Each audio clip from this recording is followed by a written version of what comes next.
मुझे धमकाने की और धमकियां देने का कतई प्रयास मत करना।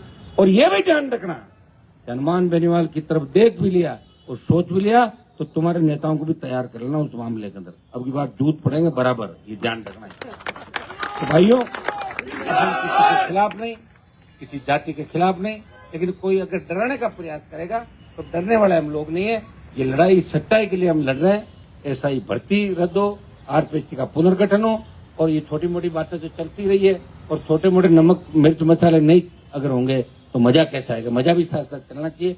कई मानसिकता के लोग हैं, मेरे समाज के लोगों को कहना चाहूंगा कि गलत टारगेट करके किसी को अपने साथ नहीं किया जाए।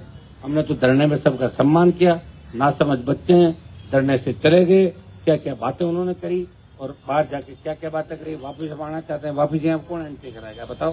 तो वक्त पे होती है सारी बातें। तो भाइयों तैयार हो जाओ। मैंने तो राजपूत समाज के 3 टिकट दिए, 18 में दिए, 23 में दिए, उदयपुर में दिए, तमाम जगहों में दिए और आगे भी दूंगा। मैं आह्वान करता हूँ कि राजस्थान की हर जाति हर वर्ग, हनुमान बेनीवाल की जो पार्टी है वो राजस्थान के सम्मान की लड़ाई लड़ रही है। तुम एक चीज को गलत मोड़ के मत ले जाओ। तो सही सही काम में तुम्हारे मैं साथ खड़ा रहा, उसकी लिस्ट भी साथ जारी करो।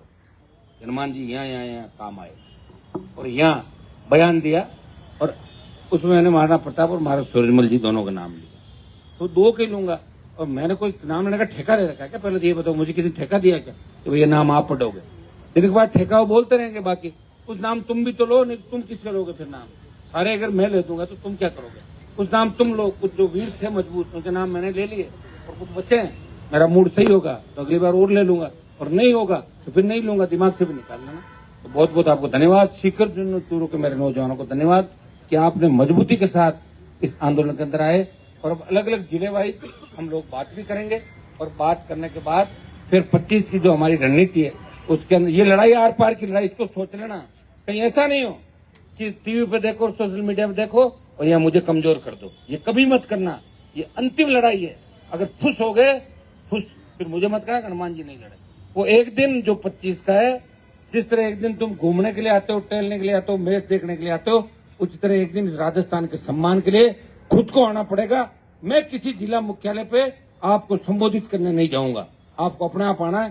कोई व्यवस्थाएं होगी, ऊपर बारी जगह देंगे, हर जिले के 2-2, उनसे बात करना। गाड़ी घोड़े साधन, जिनका खुद का साधन है वो तेल भरा के और 10 आदमी को लेके आएगा। लाओगे कि नहीं लाओगे? और मैदान को भर दोगे पूरा? आधा भर दोगे, उसमें भजनलाल जी करा देंगे हम तो पूरा छोड़ के। और अब ऐसा नहीं, अब की बात मैं चाहता हूँ झुंझुनू, चूरू, हनुमानगढ़, गंगानगर, यहाँ से बड़ी तादाद के अंदर नौजवान निकल रहे हैं। तभी तो अपनी साथ लड़ाई लड़ रहे हैं, तो अपने पार्टी बना के लड़ाई लड़ रहे हैं। मैं संघर्ष समिति को कहना चाहूंगा 25 तारीख को इनकी भी ड्यूटी सब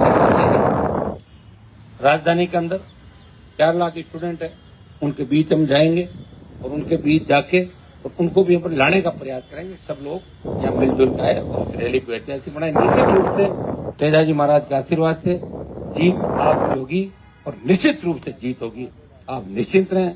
ईश्वर भी देख रहा है कि राजस्थान के अंदर एक ही व्यक्ति है जो ऑनेस्टी के साथ, ईमानदारी के साथ लड़ रहा है।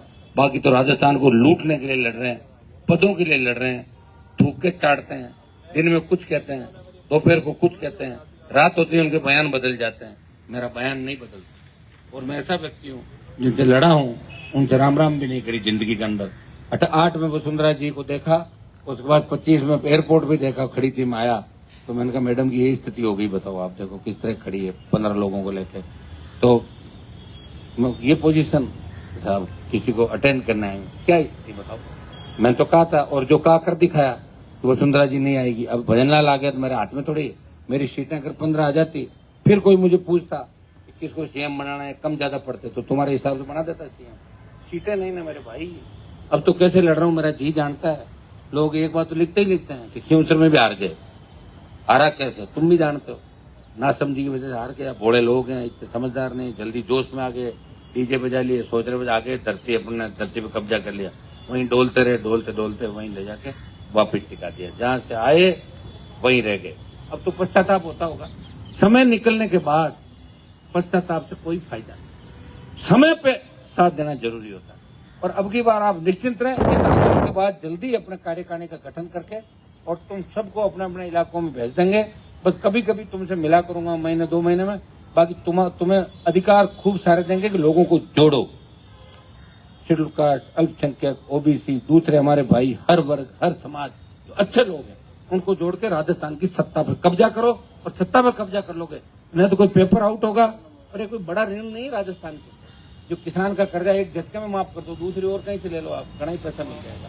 कर्ज माफ करो, फ्री बिजली दो, टोल फ्री करो, सम्मान राजस्थान के जवान का हो, सशक्त लोकायुक्त हो, ताकि बच्चों को इस तरह आंदोलन के अंदर नहीं जाना पड़े। अब तो आंदोलन पे भी बैन लगा दिया, शहीद स्मारक को बैठोगे, सरकार की गुंडागर्दी देखो, शहीद सचिवालय की तरफ नहीं जा सकते हो क्या?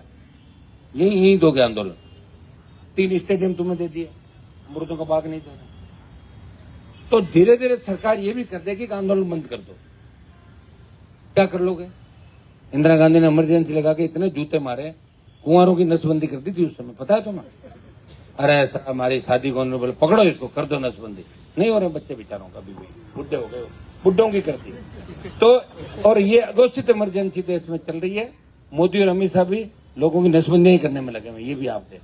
तो भाइयों तैयार हो जाओ अगली लड़ाई के लिए, 25 की लड़ाई के लिए। अभी अपन अलग अलग झुंझुनू, चूरू, सीकर और उसके बाद दूसरे जो नौजवान उनसे अलग बात कर लेंगे। तो मैं अलग अलग बात कर रहा हूँ, 2-3 जोरदार जयकार लगे।